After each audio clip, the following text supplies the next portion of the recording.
നമസ്കാരം. ഭാരതപ്പുഴയുടെ തീരത്ത് തിരുനാവായയിൽ ജനുവരി 18 മുതൽ നടത്താനിരുന്ന കുംഭമേള ഇടത് സർക്കാർ തടഞ്ഞു. കുംഭമേള പരിപൂർണമായും ഒരു ഹൈന്ദവ സാംസ്കാരിക സംഗമമാണ്.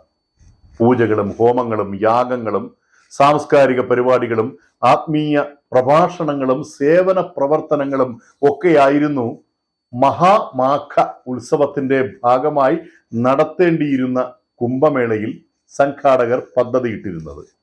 പക്ഷേ അത് ഹൈന്ദവ ഏകീകരണ വേദിയാകും എന്നതുകൊണ്ടാണ് തടയപ്പെട്ടത്.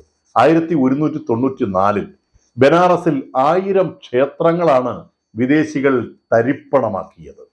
1197 ബീഹാറിന്റെ തലസ്ഥാനമായ ഓദന്തപുരി ആക്രമിച്ച് വിദേശികൾ 100 കണക്കിന് ബുദ്ധ സന്യാസ ആശ്രമങ്ങൾ നിലംപരിശാക്കി.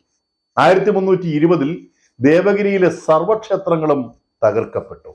ലക്ഷക്കണക്കിന് ഹൈന്ദവർ കൊല ചെയ്യപ്പെട്ടു. പറഞ്ഞു വന്നത്, കാലങ്ങൾക്ക് മുൻപ് തന്നെ ഹൈന്ദവരുടെ ആരാധനാലയങ്ങൾ തകർത്തും എണ്ണമില്ലാത്തത്രയും ഹിന്ദുക്കളെ കൊന്നുതള്ളിയും വിദേശ ശക്തികൾ തകർക്കാൻ ശ്രമിച്ച ഒരു മഹത് സംസ്കാരം ഇന്നും നിലനിൽക്കുന്നത് അതിൻ്റെ ശ്രേഷ്ഠത കൊണ്ട് മാത്രമാണ്.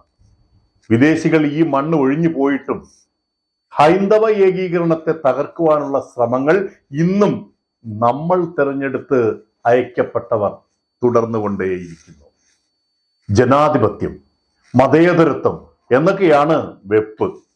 പക്ഷെ ഹൈന്ദവർ ഇപ്പോഴും അടിമകൾ തന്നെയാണ്.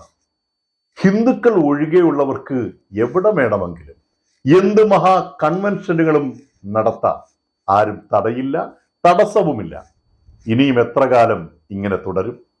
രാഷ്ട്രീയ ഭേദമന്യേ ഹൈന്ദവർ ഒരുമിക്കാതിരിക്കും വരെയും ഈ അടിമത്വം അനുഭവിക്കാൻ വിധിക്കപ്പെട്ട കേവല വോട്ടിംഗ് കൂലികൾ ആയി നമ്മൾ തുടരും. ഹൈന്ദവ ക്ഷേത്രങ്ങളിൽ കോളാമ്പികൾ പാടില്ല. ഉത്സവങ്ങളിൽ ശബ്ദത്തിന് കൃത്യമായ നിയന്ത്രണം വേണം.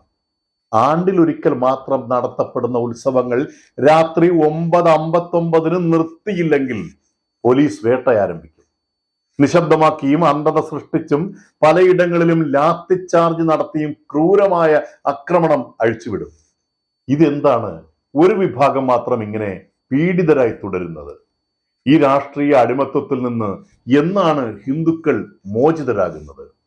കുംഭമേളയുടെ ഒരുക്കങ്ങൾ ഏകദേശം 80% കഴിഞ്ഞപ്പോഴാണ് റവന്യൂ ഉദ്യോഗസ്ഥരും പോലീസും രംഗപ്രവേശനം ചെയ്ത് മേള തടയുന്നത്.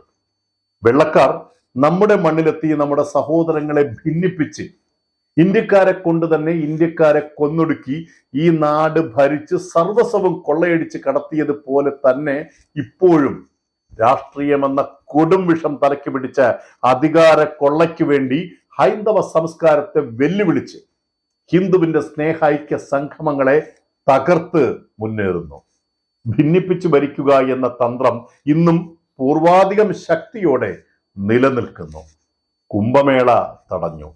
ക്ഷേത്രോത്സവങ്ങൾക്ക് വിലക്കേർപ്പെടുത്തുന്ന കെട്ടകാലം വിദൂരത്തല്ല എന്ന് ആത്മാഭിമാനമുള്ള ഹൈന്ദവർ ഓർത്തിരുന്നാൽ നന്ന്.